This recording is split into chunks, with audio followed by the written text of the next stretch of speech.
Hey guys, this is WhatiF here. It's time to talk about the Coca-Cola 600 race at Charlotte today. Or, well, tonight, I guess. But either way, I went into this race being cautiously optimistic because the previous mile and a halves have been pretty good. Except for Texas, because Texas is freaking garbage. But, yeah, at Charlotte, it was shockingly good. It was really good. There were comers and goers. The race in 8 laps. In merely 8 laps, had like a lead change, and it was already better than the All-Star race. That's just crazy. But yeah, I was just really impressed. So, as good as the race was, a lot of comers and goers, and it looked really racy. The track looked extremely racy. The raciest I've ever seen that Charlotte track in years. I mean, it was crazy. We're so used to the Gen 6 cars there and just it being awful for years. And yeah, it was the best one in God knows how long. I've lost track. If I've lost track, yeah, it's probably been a pretty long time. At least over 10 years. At least 10 years. Since, like, the last good Coke 600. And, like I said, there was comers and goers. The track looked very racy. But despite all the great stuff that happened in the race, there's just a couple of hiccups. Now, I can't even say hiccups. A couple of problems that permeated throughout the whole thing. One is just way too many cautions. There was 18 yellows. It was 4 cautions away from tying the most cautions at that track in 2005. I believe it might be the second most yellows. 18 yellows, but 3 for stages, so technically like 15, but still a crap ton of cautions. And just when the race is starting to get going, there's green flag laps, and there's a tire blowout, somebody spins. It was happening constantly, and it's just I'm trying to watch the race, and it just kept stopping and going, and it just was a bit too much. It just happened way too often. And it's a shame because the racing product was pretty good. But we still kept having weird issues. We had tire rod issues. We had tire blowouts still. Yeah, it's just... It's frustrating because, like, the mile and a half package is really good. But these weird issues just keep happening. And it's so annoying.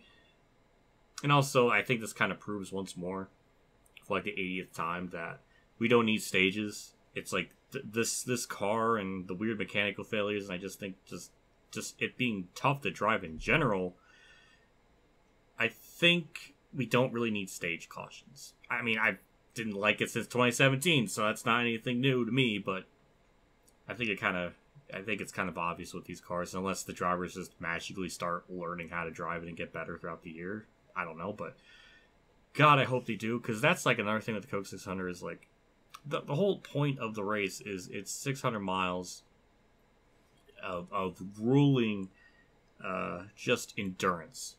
But then when you have stages, manufactured yellows at 100 lap intervals, that kind of lessens the value of the whole intent of that race. So it's just like, I don't know, it just defeats the purpose. And I don't know, that's annoying. But, I mean, there were so many yellows that just... And also, it took like 8 laps. It took 8 laps to restart after a stage.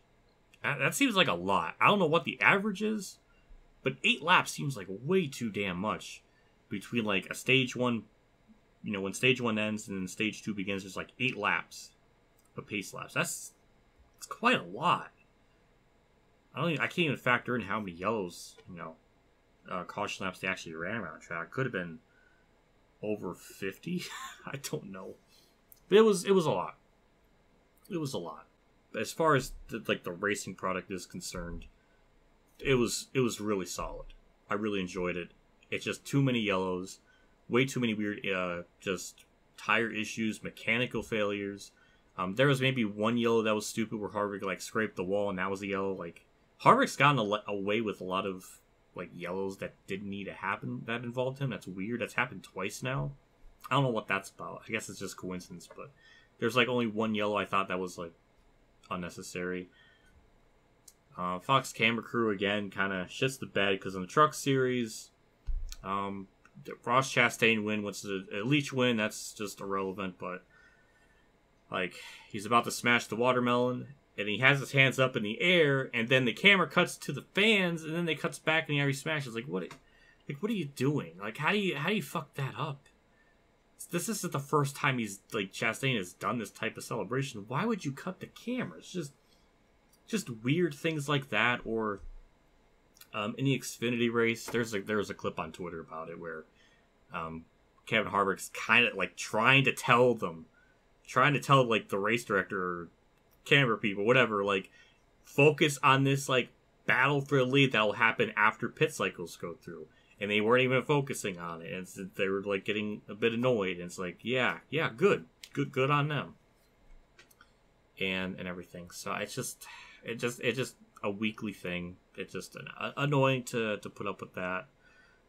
I don't want to get into like the Trucks and Xfinity series altogether because I want to kind of focus just on Cup.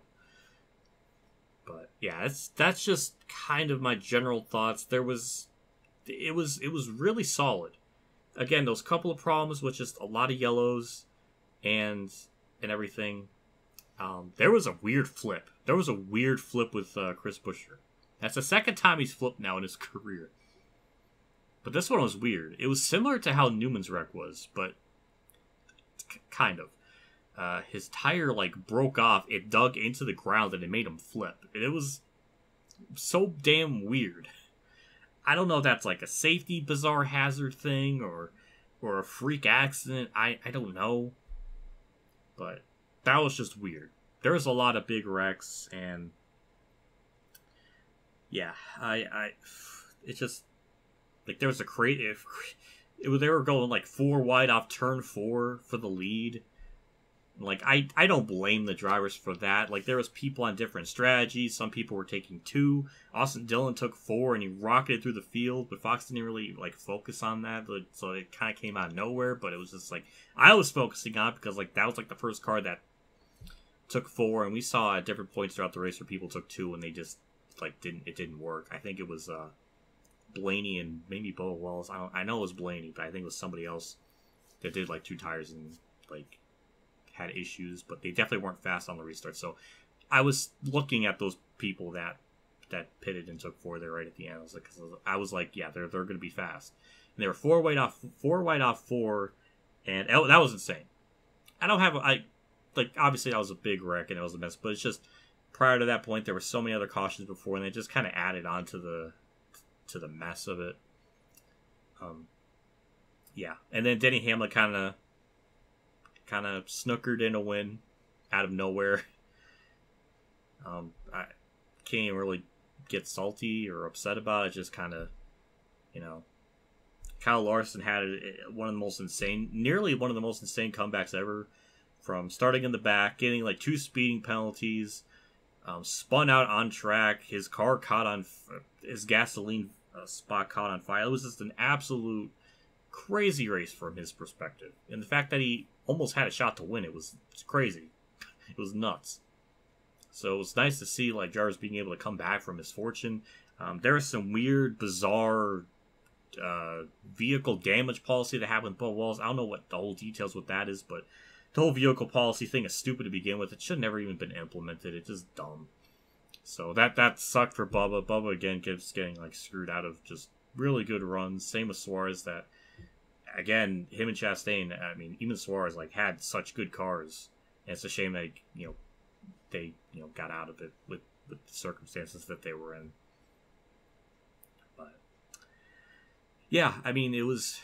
I would have given this race probably a higher score, but those couple of issues, those couple of problems kind of hindered it a little bit, so I'm just going to give it a rock solid 8 out of 10. I don't think it's my favorite race of the year, but, it's a comfortable 8 with some hiccups in there. So, if anything that this race proved, at least with these cars, is it is completely capable of hosting an all-star race that should be really good.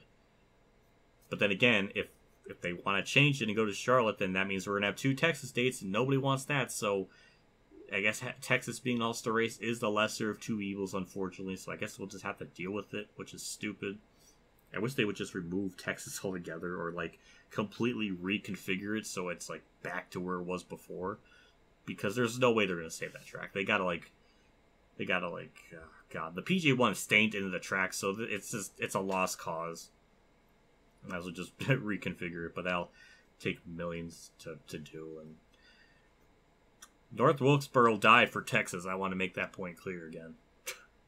Well, I guess it's not really dead anymore, but yeah, I don't know. But yeah, I guess that's my thoughts. Let me know what you think in the comments below. And yeah, I was thoroughly entertained for the most part, I guess. It was good. I don't know what Gateway's going to be like, but I guess we'll find out. But yeah, that's it. I got nothing more to say. I feel like I talked about everything. So yeah, leave a comment in the web zone below. I'm gonna get going. I'm sorry. Yeah, have a good day, everyone.